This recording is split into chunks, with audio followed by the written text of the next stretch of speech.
Hello guys! Welcome back to my tutorials. In this video, I'm going to share to you kung paano nga ba tayo magpa-online appointment ng ating NBI.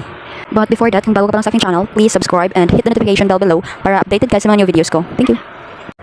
First is, search lang natin ito sa ating Google Chrome, ang HTTPS. Ito. And then, mapupunta tayo dito. I agree. Tapos, close. Close ulit. Tapos, if may account ka na, pwede ka nang mag-sign in. Pero if wala pa, so kailangan mo talagang mag-register. So, try nating mag-register. Dito, scroll down lang natin, makikita natin. Fill in nyo lang lahat ng yan. Tapos, click I'm not a robot. Tapos, proceed. Ayan. So, lagay mo lang yung mobile number mo. And, ang email address. Saka ang password. Ayan.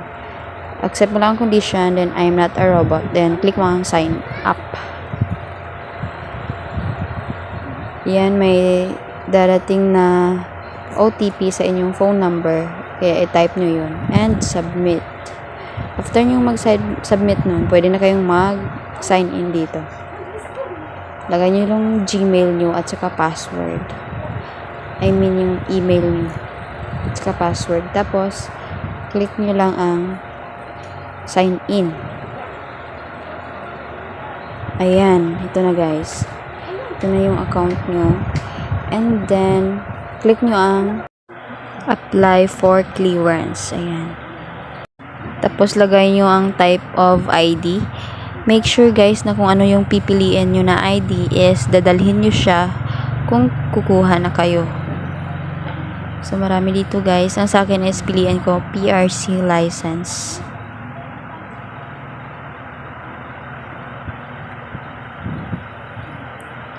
Then, lagay nyo lang din ang number ng ID. And then, I agree.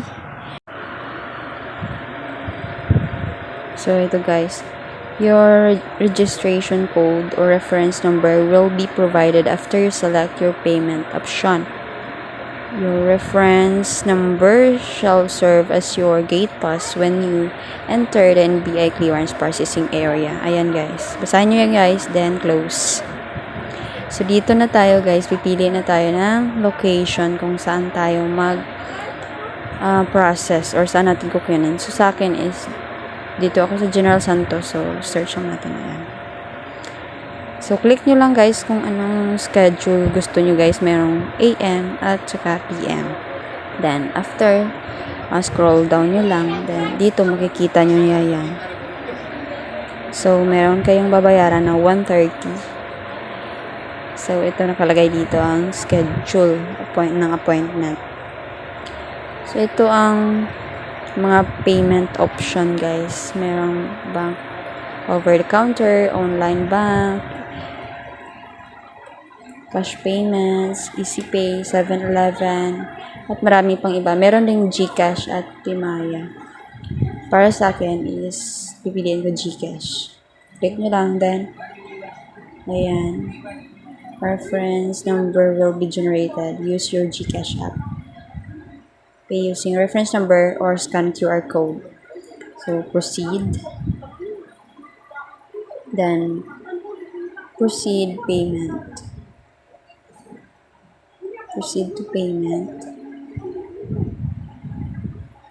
Ayan guys, so ito na yung babayaran nyo sa GCash. Meron siyang system fee na 30 pesos. Kaya 160 lahat ang bayaran nyo sa GCash.